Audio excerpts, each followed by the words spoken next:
La liberté d'expression n'a jamais été aussi vaste qu'aujourd'hui. C'est ce que défend Arnaud Esqueré. Presse, radio, télévision, téléphonie et plus récemment via le numérique, les réseaux sociaux ont permis une continuelle extension des espaces de liberté d'expression. En quelques clics, on peut réagir, donner son avis, son opinion. Et pourtant, un serpent de mer se fait régulièrement entendre dans le débat public. On ne peut plus rien dire. Alors qu'est-ce qui produit et alimente cette confusion? Comment penser les limites de la liberté d'expression en démocratie? Comment la fin du fact-checking interroge-t-elle notre rapport à la vérité et à la liberté d'expression? Pour en parler donc, Arnaud Esqueré, bonsoir. Bonsoir. Vous êtes sociologue, directeur de recherche au CNRS. Vous faites paraître cet ouvrage intitulé Liberté, vérité, démocratie, qui paraît donc aux éditions Flave Marion. Et je suis accompagné, comme tous les mercredis, de Julien Bisson. Bonsoir Julien. Bonsoir Quentin. Vous êtes directeur de rédaction de l'hebdomadaire Le 1. Merci beaucoup d'être avec nous ce soir, tous les deux, dans Question du soir.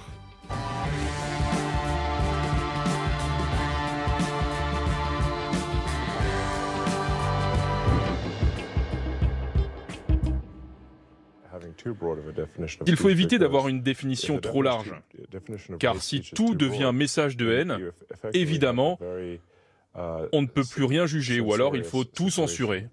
Mais ça bloquera complètement la liberté d'expression.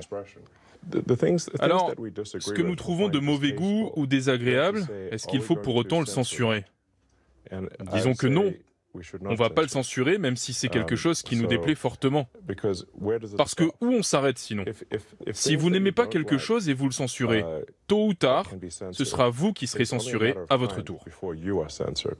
Elon Musk, qu'on ne présente plus, qui s'exprimait le 20 juin 2023 dans le cadre du forum Vivatech. Et quand je l'écoute, Arnaud Esqueré, Elon Musk, en 2023, je me dis que ses propos sont de bon sens, non ? Ils sont, il fait une confusion entre deux choses différentes, qui sont les messages de haine et ce qui nous déplaît quand même. Donc, c'est deux expressions qu'on peut distinguer, parce que les messages de haine, si ce sont des appels au meurtre, par exemple, effectivement, il doit y avoir des limites à la liberté d'expression qui fassent en sorte que ce type de message soit interdit dans des situations où ces meurtres peuvent se produire. Donc, et après, il dit une chose, les messages qui nous déplaisent. Alors, je pense que lui est davantage concerné par cette expression, et qu'il veut juste avoir dans ces espaces, en tout cas dans l'espace qu'il contrôle, c'est-à-dire X, les messages qui lui plaisent et qu'il ne souhaite, et qui sont perçus par les gens auxquels il s'oppose, évidemment, comme des messages qui déplaisent. Mais c'est plutôt ça l'enjeu, à mon avis. Julien Bisson. Oui, est-ce que ça veut dire que Elon Musk a une définition de la liberté d'expression absolutiste, que tout peut se dire sur Twitter, désormais X? Alors, je pense, si vous voulez, d'abord qu'il faut rappeler que X, comme Facebook, sont des entreprises privées qui utilisent quelque chose qui est l'espace public.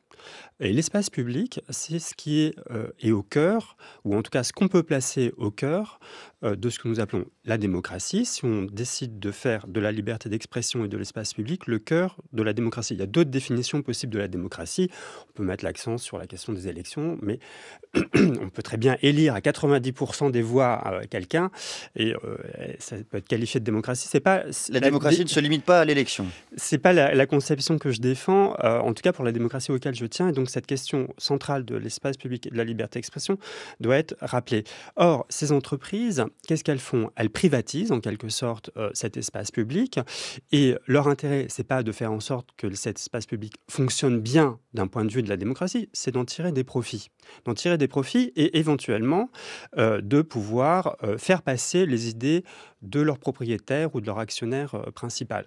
Donc, si on se replace dans cette perspective, la manière dont Elon Musk raisonne, c'est pas par rapport à son entreprise X, c'est pas dans l'idée de mieux faire fonctionner la démocratie, c'est que lui en tire des bénéfices, qui sont des bénéfices financiers, premièrement, et deuxièmement, qu'il puisse l'utiliser pour influer sur la vie politique dans le sens qu'il le souhaite. Donc voilà, je crois que c'est ça qu'il faut positionner avec cette idée qu'il y a d'autres conceptions possibles de l'espace public. Est-ce que c'est de cette façon-là aussi que vous analysez, Arnaud Esqueré, ou en tout cas que vous comprenez la décision de Mark Zuckerberg, le patron de Meta, de se débarrasser des fact-checkers et de les remplacer par des notes de la communauté, entre guillemets, ce seraient les utilisateurs de Facebook qui viendraient vérifier si les propos tenus sur la plateforme sont véridiques, vrais ou non? Oui, tout à fait. C'est exactement la même logique d'entrepreneurs qui exploitent quelque chose qui est l'espace public. Ils le font avec des considérations qui sont d'abord des considérations économiques et compte tenu des changements de pouvoir, parce qu'on fait comme si ces entreprises étaient dématérialisées, mais elles sont toujours localisées dans des États, dans des endroits qui peuvent être des villes, comme à la Silicon Valley, et elle tient compte évidemment des rapports de force qui se jouent dans ces endroits. Donc c'est comme ça qu'il faut l'interpréter. Et je soulignerai encore une fois que par rapport à cette question du fact-checking, c'est territorialisé, c'est-à-dire en fait, vous pouvez très bien avoir d'autres espaces, d'autres territoires en fait, dans lesquels vous avez une réglementation, une législation qui s'applique différemment. Et il faut quand même rappeler qu'au Brésil, un juge, l'an dernier, a suspendu l'accès à X, c'est 22 millions d'utilisateurs quand même, parce qu'il jugeait que X ne se conformait pas à un certain nombre d'exigences, notamment de fermeture de compte, qui mettaient en cause l'élection de Lula. Et il a fait plier Elon Musk.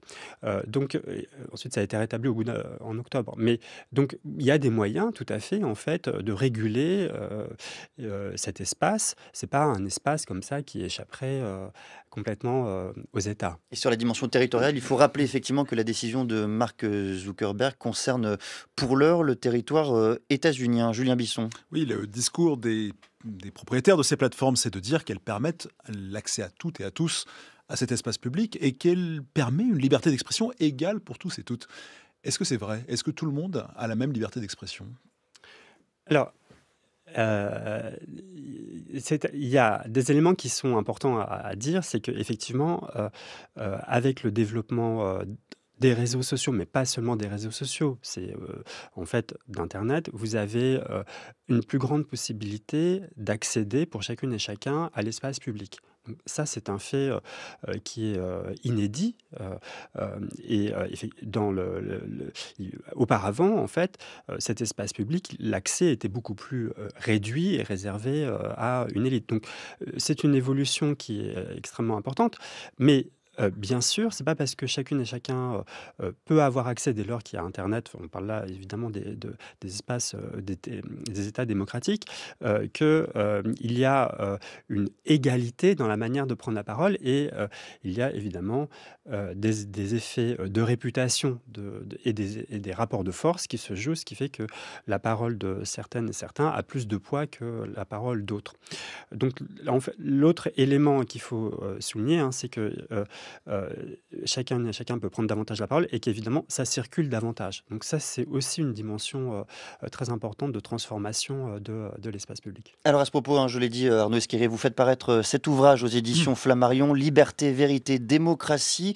Et votre thèse pourrait être résumée par cette phrase que vous écrivez vous-même. Pour le dire autrement, le problème de la liberté d'expression aujourd'hui, ce n'est pas qu'on puisse dire moins de choses, mais c'est que ce qu'on dit circulerait trop vite et auprès trop de gens. Fin de citation. Alors expliquez-nous là aussi le paradoxe apparent que vous semblez démonter.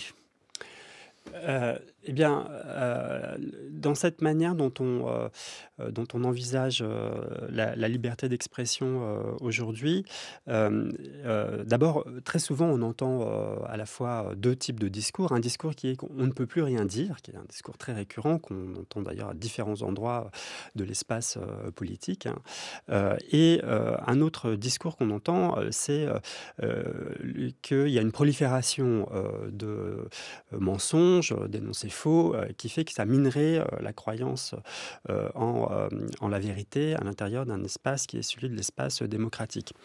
Ces deux énoncés, en fait, sont souvent prononcés de manière distincte et sont pas rapprochés, mais comme ils coexistent, il faut bien qu'on les rapproche et qu'on s'interroge sur les raisons pour lesquelles ils existent. Et je pense qu'il faut les prendre au sérieux, c'est-à-dire il faut se demander pourquoi est-ce qu'on entend ce type de discours et pourquoi on l'entend par rapport à une histoire qui est une histoire de la transformation de l'espace public et de la transformation de la censure.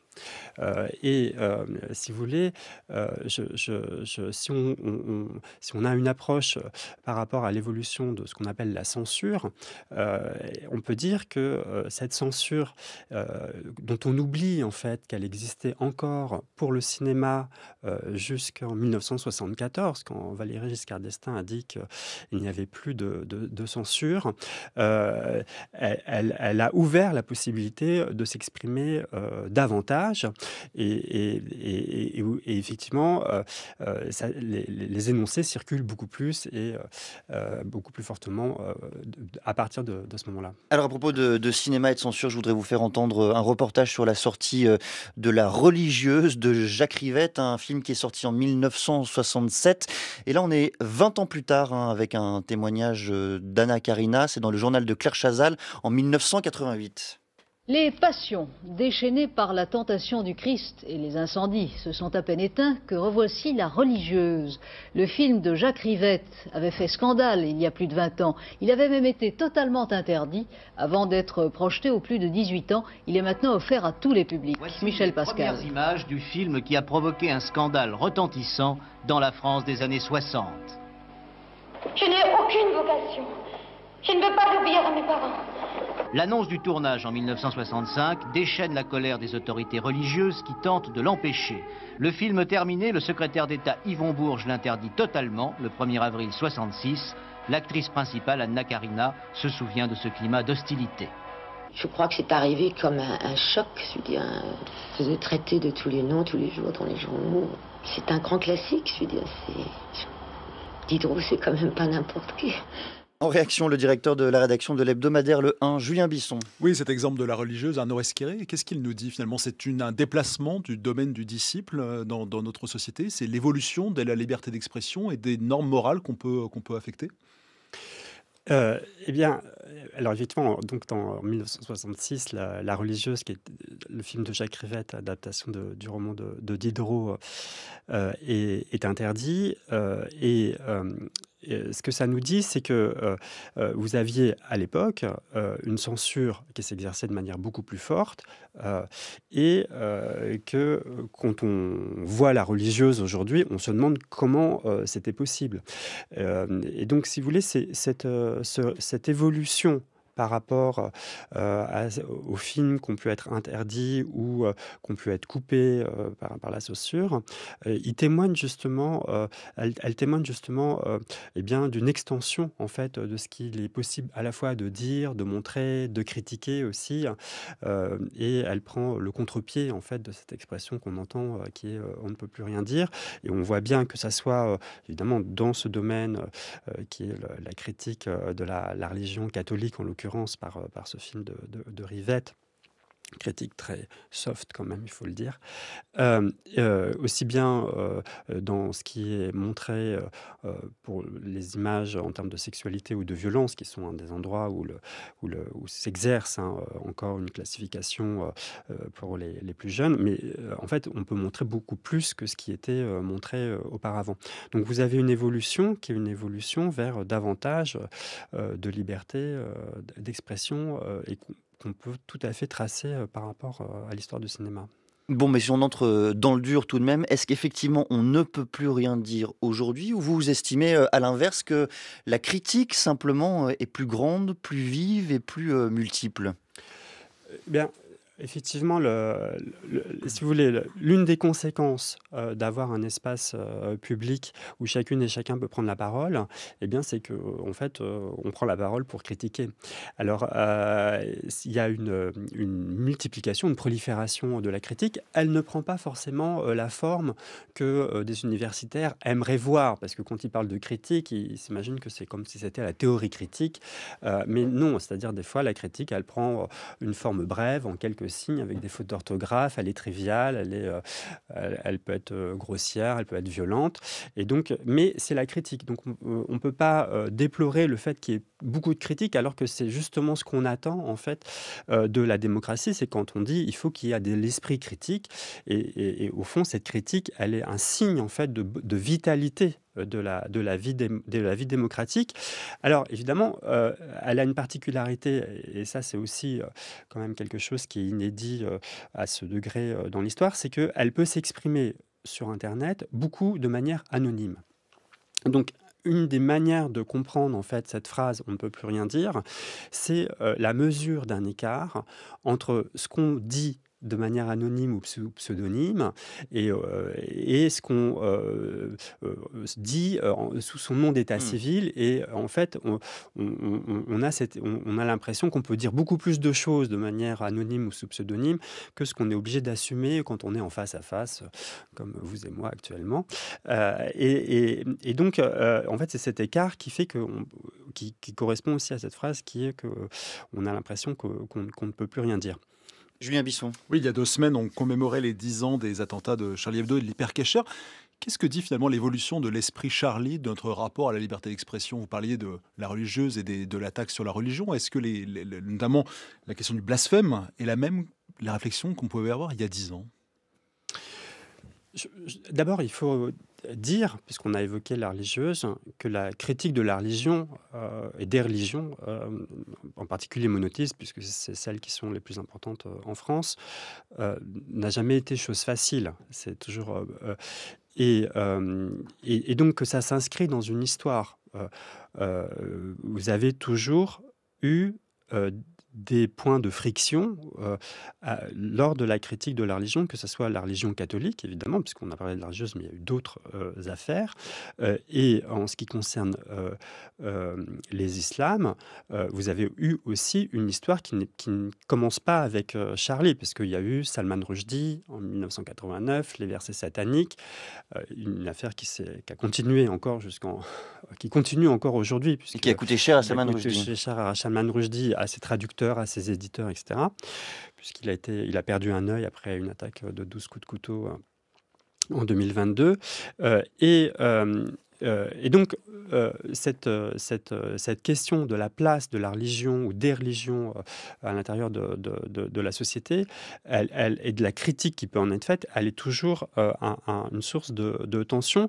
Elle est d'autant plus une source de tension dans une société où le rapport des religions a beaucoup changé, parce qu'on oublie en fait que si on regarde en tout cas une enquête de l'INSEE qui date de 2023, 51% des personnes interrogées des 18-59 ans se déclarent sans religion, mais vous avez à peu près 30%, 29% qui se disent catholiques, 11% qui se disent musulmans et 10% qui se disent autres chrétiens. Et donc vous avez une transformation de ces rapports avec une baisse des catholiques et une montée des personnes qui se disent musulmanes, ce qui fait que, il faut apprendre à vivre avec ces différentes religions à l'intérieur de l'espace public. Je ne suis pas sûr que, si vous voulez, il y ait je ne sais pas si on peut dire qu'il y a une perte de l'esprit Charlie Hebdo, mais simplement, en fait, il y a une tension permanente sur ces questions, en fait, de critique de la religion, sur ce fond, en fait, de modification à l'intérieur de l'espace de la société française des différentes pratiques religieuses. Mais tout de même, Arnaud Esqueré, si je reviens un instant sur le sujet de la censure, on a bien compris que la censure d'État n'existait plus telle qu'elle existait auparavant. Est-ce que cette censure ne s'est pas déplacé dans la sphère des entreprises privées? Est-ce qu'aujourd'hui, ce n'est pas certaines entreprises, notamment les grandes plateformes, qui organisent sciemment cette censure? Je pense notamment à tous les débats qu'il y a sur les contenus politiques, hein, sur Facebook, sur Instagram, sur YouTube également. Est-ce que cette censure-là n'est pas différente, certes, mais tout aussi forte? Alors, en effet, vous avez raison, c'est-à-dire on peut distinguer au moins trois grands types de censure, mais disons là on va en parler de deux, qui est une censure qu'on pourrait dire institutionnelle, qui était exercée par l'État ou par l'Église, qui pouvait être a priori, c'est-à-dire avant que les messages soient dans l'espace public, ou a posteriori, comme le faisait l'Église, c'est-à-dire une condamnation morale qui s'exerçait sur ces messages.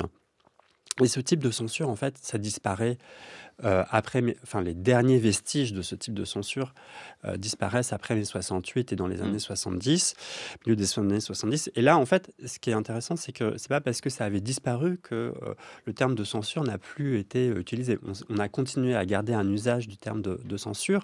Simplement, il s'est appliqué complètement différemment puisque tout devait être potentiellement censure, puisque la censure devenait intériorisée, c'est-à-dire ce qu'on appelait une sélection ou par exemple si vous sélectionnez un certain nombre d'œuvres d'art pour une exposition, les murs étant pas extensibles, vous pouvez pas mettre toutes les œuvres et donc si vous faites un choix, les gens qui sont pas sélectionnés vont dire c'est une censure. Donc vous avez ce type de censure qui se forme sous forme d'accusation et puis effectivement est apparu un nouveau type de censure qui est assumé d'ailleurs comme tel par des entreprises qu'on peut appeler censure marchande parce qu'elles sont mises en place par des entreprises sur des espaces dont ils doivent assurer une modération et elles se déploient